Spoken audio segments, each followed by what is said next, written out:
Hey guys, how's it going? It's your boy Tesla here, and today we're coming in with the fourth part of everything about homing attack. So as discussed in the last part, homing attack is really good at pushing the advantage, but what else can it be used for? Well, to start things off, let's talk about how homing attack is actually a really good mix-up tool as well. As mentioned previously, homing attack is really good because you can mix up the timing, so you can either charge it all the way, or you can instantly release it. The second you put yourself in the air, you suddenly have so many mix-ups against your opponent. You can fall and land with an aerial, you can fall, double jump, then land with an aerial, you can fall, hold homing attack, then hit him, fall, double jump, go for an immediate homing attack, fall, jump, stall, and then hit him way after. If you haven't noticed, all of those mix-ups happen to do with timing. The second you put yourself in the air, you have so many options to just stall and pretty much mix up your timing so your opponent does not know what you're going to go for. And on top of all that, being able to mix up your timing also makes it really good for counterattacking. For example, if your opponent is playing aggressive and you jump and you expect them to try to cover your landing, you can pretty much whiff punish it by just changing your timing and catching them off guard.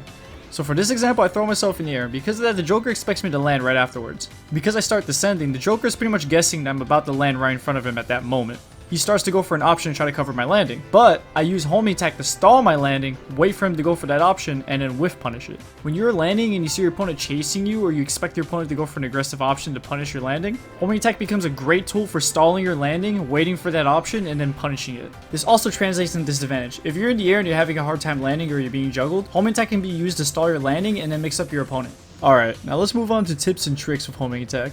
The benefit of facing your opponent while using homing attack is that you get a lot of range, as you can see over here. If you're not facing your opponent, you don't get nearly as much as range. However, you almost always want to prefer using homing attack while you're facing away from your opponent. Now, why do I say this? Well, if your back is facing the opponent while you're using a homing attack, it comes with a lot more benefits than the other way around. First, to start off, let's look at the difference of facing towards your opponent and facing away.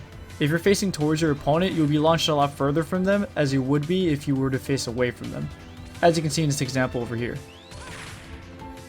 As mentioned in the previous part of the series, if you hit an opponent with homing attack, you have the frame advantage, which means that you can act before they can. Because of that, it's very beneficial to be near them after you do homing attack, because then you can go for a follow-up. At lower percents, I would say generally around 0 to 20%, Sonic has true follow-ups after landing homing attack, as long as he's facing away from the opponent before he launches it. Let me give you a showcase of some of the true follow-ups he has.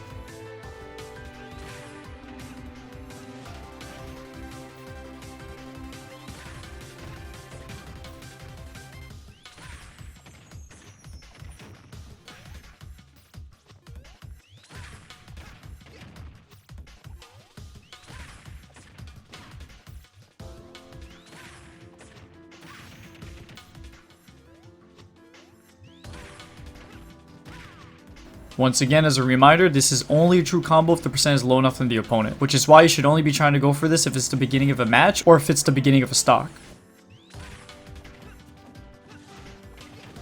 Once your opponent is at a higher percent and you hit them with the back hit of homing attack, you can't get any true combos after that, but you can still go for some follow-ups. One very popular follow-up is homing attack back air, but homing attack back air is almost never a true combo. However, it is a 50-50. And if you're wondering what I mean by 50-50, let me explain. The reason I call it 50-50 is because there's only two options that the character has once I hit them with the back hit of homing attack. If my opponent's percent is high and I hit them with the back hit of homing attack, if I go for an immediate back air, my opponent has two options.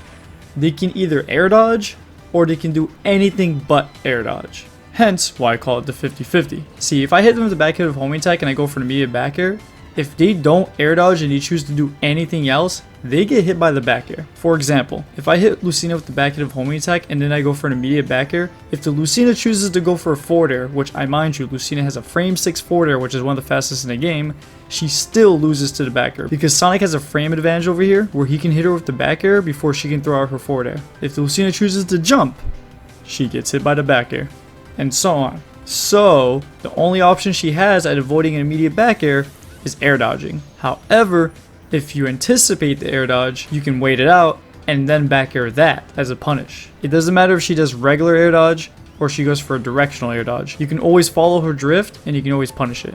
And this applies to every character. The whole point of hitting them with a homing attack is to get the positional advantage over them. That way you can cover their options. Now you don't always have to follow up with back air. You can always hit them with the homing attack, wait for their options, and then follow up with anything that you can think of. One trick they can do with homing attack is that you can reverse it while you're in the air. Once you're in the air, you can flick the analog stick in the opposite direction, then press the B button, and once you do that, it will make homing attack face the opposite direction. This is basically the opposite order of what you would do for a traditional B reverse. And as for the last tip, another reason why it's always good to go for a homing attack that's facing the opposite direction of the opponent is because it makes it safer. If your homing attack doesn't lock on your opponent or misses, instead of being launched towards them, you will be launched away from them. This makes it a lot harder for your opponent to punish it because now you're launching yourself further away from them, which gives you more time to recover before they can reach you and punish you. Well, I hope you guys enjoyed the final part of my homing attack series. If you guys really enjoyed it, you guys can show your support by subscribing. I really do appreciate it, and trust me, it's worth it. I have a bunch of more content coming up soon, and of course, if you guys have a Discord, you guys are more than welcome to join my Discord community. The link is in the description below. And with that being said, this is You're Too Slow signing off. Take care, everybody.